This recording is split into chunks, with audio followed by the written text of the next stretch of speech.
मेरे ख्याल से जो जो बंदा मतलब जो लोग अपने पैसे उसी में बचा रहे हैं कि मैनुअल और आरएमसी करके वो टेस्ट तक तो जाएंगे नहीं। वो पैसे नहीं बचा रहे हैं, वो पैसे नहीं सोच रहे हैं कि पैसा बचा है तो वो टेस्टिंग ज्यादा खर्च करें। मुझे एक सज्जन मिले, वो ये कह के नहीं साहब हम मैनुअली काम करते हैं, हम तो ऐसे ही करते हैं और सब बढ़िया होता है। तो मैंने ऐसे पूछा, मैंने कहा साहब एक बात बताइए कैसे पता चलता?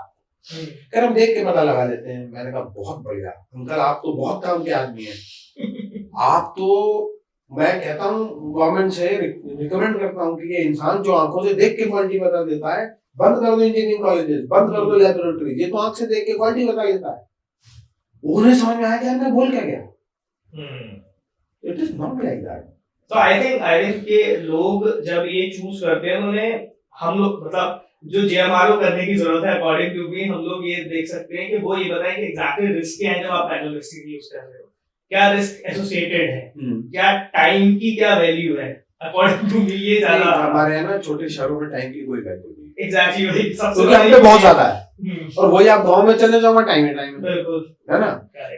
तो ठीक है, उस फैक्टर को मैं यहाँ नहीं बोलता क्योंकि हम पे बहुत टाइम है। आप देख लो ना, आप दिल्ली जाओ बाल कटवाने के लिए, वो 20 मिनट में बाल काट देता है। यहाँ वाला आदमी 1 घंटा लेता है उसी काम के, उस पर टाइम है। वहां वाले को उसी टाइम फ्रेम में, उसी टाइम में रिपीट करके 20 कस्टमर 22 कस्टमर निपटाने वाले को आते ही 4 है या आते ही 5 है, वो इसमें खुश है नहीं है। तो टाइम चलिए आप मत लाइए, लेकिन क्वालिटी, अरे आप स्ट्रेंथ देखिए, आप देखिए तो आप क्या चीज बना रहे हैं। अच्छा, फिर सबसे बड़ी चीज भाई उसमें ह्यूमन लाइफ, करेक्ट, रिस्क जो एसोसिएटेड यूज करेंगे उसको। रोज सुनने में आ रहा है, कहीं ना कहीं आपको रोज आता है ये स्ट्रक्चर गिर गया, ये हो गया, वो हो गया, उसके बाद क्या होता है आप जानिए कि उसके बाद क्या होता है। तो जो स्ट्रक्चर गिरता है वो किस वजह से गिरता है? कहीं ना कहीं किसी चीज को कॉम्प्रोमाइज किया होता है। ऑब्वियसली वो एट लास्ट वही है, क्योंकि वो तो बन के हो गया था, अभी उसके अंदर क्या है बात तो एट लास्ट वही बाद में पता चलती है। अब मान लीजिए 90 साल की हम लाइफ मानते हैं, मतलब ये ऑन पेपर है, जाता तो कहीं नहीं। आज भी अंग्रेजों के जमाने में बनाए हुए सुर्खी चूने के स्ट्रक्चर नहीं गिर रहे, या आरसीसी के कहाँ गिरेंगे? ठीक है ना, अगर मेंटेन हो तो।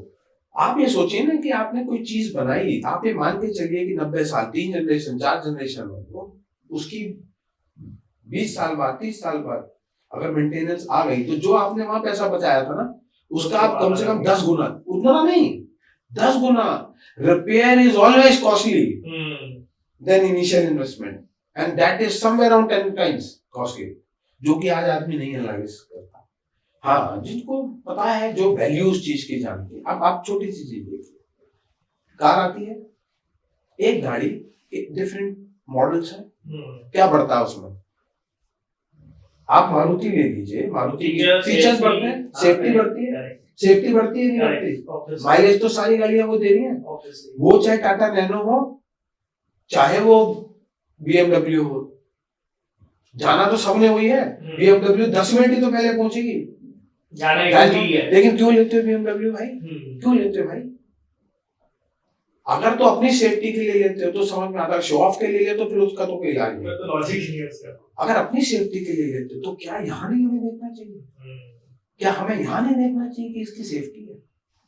हम लोगों ने आज तक करीबन 450, 450, 450 की फिगर मैंने कैलकुलेट देखी थी, ओवरहेड टैंक्स बनाए, राइट फ्रॉम 84 से बनाए ओवरहेड टैंक्स, जो कि इतना टिपिकल स्ट्रक्चर है। अगर आप कभी इमेजिन करें, 18 मीटर स्टेजिंग होती थी, आज हम 25-30 मीटर की स्टेजिंग बना रहे हैं। जमीन से 18 मीटर मिनिमम, 25 मीटर ऊपर पानी है उसमें, और वो दिन में 2 बार एटलीस्ट भरता है। यानी कि खाली होता है फिर लोड होता है, फिर खाली होता है फिर लोड होता है, और उसकी लीकेज अगर मेंटेन हो तो रोकी जाती है। सोचो कितना फोर्स उस पर आता है, विंड फोर्स, और दुनिया भर अर्थक्वेक। हाँ, अगर 7, 7.5, 8 रिक्टर स्केल का अर्थक्वेक आ गया तो शायद ही कोई कुछ बचेगा, लेकिन उसके लिए भी वो डिजाइन है एज पर डिजाइनर। हम इतना पर्टिकुलर हैं उस चीज को लेके जो कि पब्लिक सर्विस में यूज हो रही है। करेक्ट। आप अपने लिए कॉन्शियस नहीं है तो फिर भैया भगवान ही मानेगा। हाँ, तो अभी जब आपने जेएमआर स्टार्ट करा था, आप जर्नी में थे, तो आप बता रहे चैलेंजेस थे काफी बीच में, स्टार्टिंग में तो 3 साल कोई कंपटीशन नहीं था, फिर कंपटीशन आया, हाँ। धीरे धीरे करके चैलेंजेस आए। चैलेंजेस तो देखिए रोज है। करेक्ट, नहीं जो आप बिल्कुल लिस्ट आउट कर सकते हो कि ये 3 चीजें थी जिसमें मजा आ गया, मतलब उसे सॉल्व करने में मजा आ गया। हर चैलेंज को मजा आता है सॉल्व करना। अगर आप चैलेंज को परेशानी की तरह लोगे तो आप परेशान रहोगे। आप बताओ ना, आप अपना जो भी काम करोगे आपको चैलेंजेस नहीं आते डेली आपको टेकी हो, राइट? कभी सॉफ्टवेयर फंस रहा है, कभी हार्डवेयर डाउन हो रहा है, कभी लाइट परेशान कर रही है, कभी कुछ हो रहा है, कभी कुछ हो, तो क्या ग्लिचेस आते नहीं आते हैं ना? ऐसी लाइफ है, किसकी स्मूथ चलती है? अगर सुबह से शाम तक सब कुछ बढ़िया चलता है तो रह क्या जाएगा लाइफ में? तो चैलेंजेस तो आने हैं, और चैलेंजेस आना अच्छा है। मैं तो कहता हूँ रोज कुछ ना कुछ हमें नया सीखने को मिल रहा है, रोज कुछ ना कुछ हम उस चैलेंज को ओवरकम कर रहे हैं। हमारा तो सबसे बड़ा चैलेंज है, हम गाड़ियां हमारी भाई सड़क पे चलती हैं, रोज कुछ ना कुछ होता है। वेयर एंड टियर तो छोड़िए साहब, जो सबसे बड़ा वो है कि जो छोटे मोटे एक्सीडेंट या ये होते रहते हैं, अब उसके बगैर तो हो नहीं सकता। ये क्या कम चैलेंज है? कभी वन फाइन डे कोई वीआईपी मूवमेंट हो तो शहर बंद हो जाता है। अब पता चलिए आपकी मैं साइट करनी है, मैंने आपसे मैं कमिटमेंट करके बैठा हूँ, या विदाउट नोटिस शहर बंद हो गया, आप तो चीख रहे हैं, वहां पे तो काम नहीं हो पा रहा। बहुत सारे चैलेंज, हाईवे पे अलग है, हर जगह चैलेंज है। लेकिन ठीक है, इन सब चैलेंजेस के साथ ही काम करना कर रहे हैं, कोई ना कोई रास्ता निकालते हैं, करते हैं, मुस्कुराते रहते हैं, करते रहते हैं। सबसे बड़ी चीज जो मैं मानता हूँ, that should be in any business की लाइफ में कंसिस्टेंसी। आपकी प्रयास, लगातार करने के प्रयास। परफेक्शन कुछ नहीं है भाई, there is nothing called perfection. You can not be perfect, you can thrive for perfection. आप कोशिश कर सकते हैं, कितना पहुंचते हैं कितना नहीं पहुंचते वो आपकी कोशिश पर डिपेंड करता है, लेकिन आपको कोशिश करते रहनी है, रोज कोशिश करनी है। रोज एक नया दिन है, रोज एक चैलेंज आना, अपना मुस्कुराते हुए घर से निकलते हैं, घर पे मुस्कुराते ही आते हैं। कभी कभी होते हैं सबके साथ इमोशंस होते हैं, लो भी होता है आदमी, हाई भी होता है, तो हम तो उस तरीके के, हम तो अपना ही मजाक बना लेते हैं, उसमें ही खुश हो लेते हैं। चलो अपने पे हंस लो सबसे अच्छा, और दूसरे पे तो कोई माइंड कर जाए, अपने पे हंस लो, अपनी बेवकूफी पे हंस लो। रोज बेवकूफियां करो और शाम को सोचो कि हाँ भाई क्या गलत किया।